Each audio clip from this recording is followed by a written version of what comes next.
You'll survive without me. I told my department the same lie people tell a dog before the vet. Everything's fine, boy.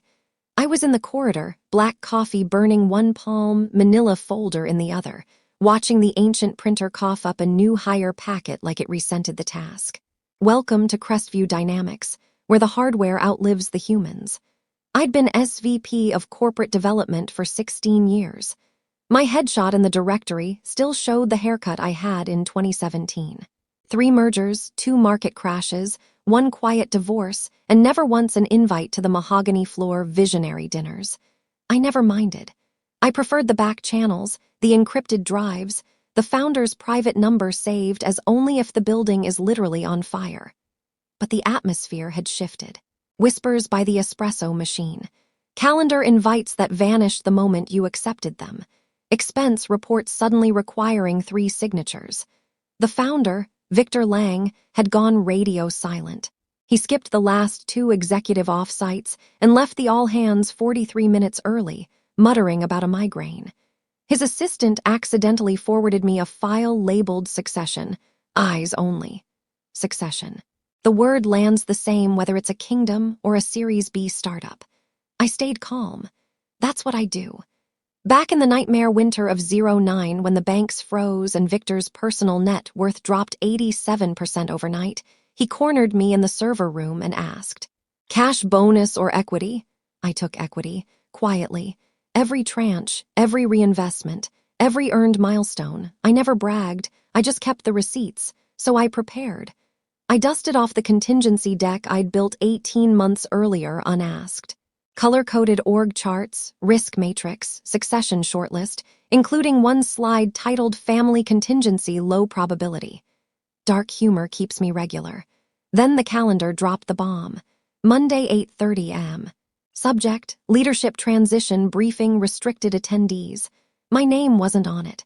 My floor access started throwing card expired errors.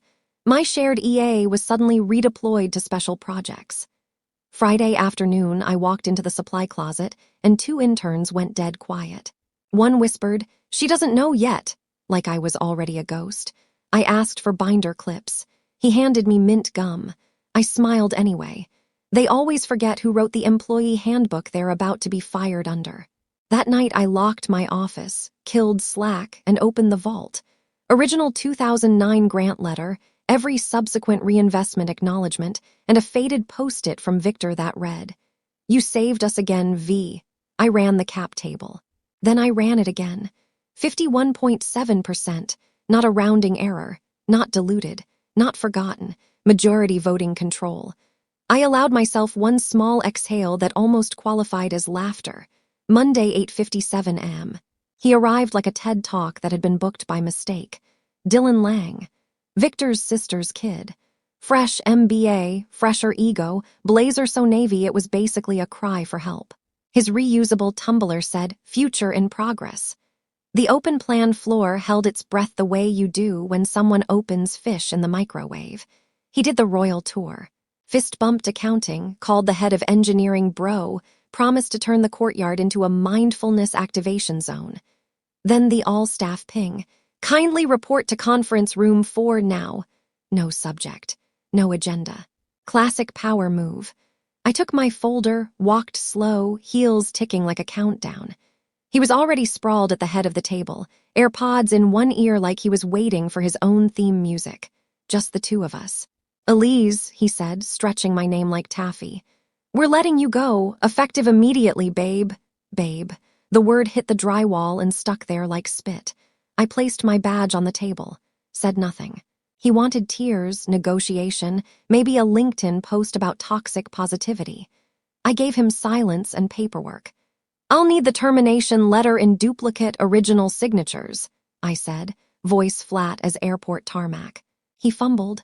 "HR is, yeah, whatever, sure." "Great, and please confirm it revokes my access the moment I leave the room." His smirk flickered. That wasn't in the script. I left the company phone, walked out, and instead of heading to the parking garage, I turned left, toward the private elevator that only 6 keycards on Earth can summon. Mine still worked. Floor 12, executive board level. Carpet so thick it swallows sound. The board was already assembled, half-empty coffee cups, tension you could slice and sell by the ounce. They looked up when I entered. No one told me to leave.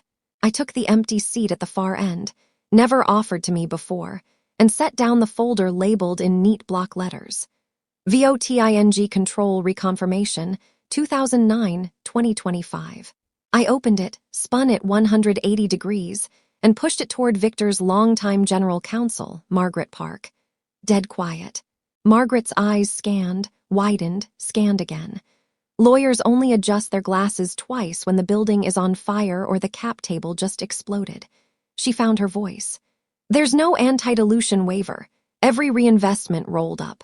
Elise owns 51.7% of voting shares. A pen rolled off the table and nobody bothered to pick it up. Someone knocked. An assistant cracked the door. Mr. Lang is asking if the boardroom is free. The chairman didn't even look up. Tell him it's occupied, permanently. Margaret kept reading, stopped, tapped a clause. Section 19D. In the event of founder incapacity or non-participation, proxy authority transfers to the majority voting shareholder for emergency governance. She looked at Victor, who had just slipped in, looking like a man attending his own funeral early. Victor's eyes went to me, then to the open folder, then to his nephew waiting outside like a package nobody ordered. Did he already? Victor started. Yes, I said. He terminated me 22 minutes ago. Victor closed his eyes. Bring him in. Dylan strutted in, tumbler still in hand, until he saw me sitting where his uncle usually sat. The grin died mid-face. Victor didn't raise his voice. Sit down, Dylan, and don't speak until you're told. Margaret slid the proxy clause across the table. Dylan scanned it like it was written in ancient Greek. This is advisory stock. It can't. It can, Margaret said. And it does. Every decision you made this morning is void pending majority shareholder ratification, which is now her. I finally spoke. That includes the data access you granted to Sigma Edge Consulting, principal owner, your old fraternity treasurer, zero clearance, the $3.1 million you moved from Project Orion to something called Vibe Reboot, and the admin rights you gave yourself to accelerate your own vesting. Dylan went the color of printer paper. Victor's voice was graveyard quiet. I moved to remove the acting CEO effective immediately.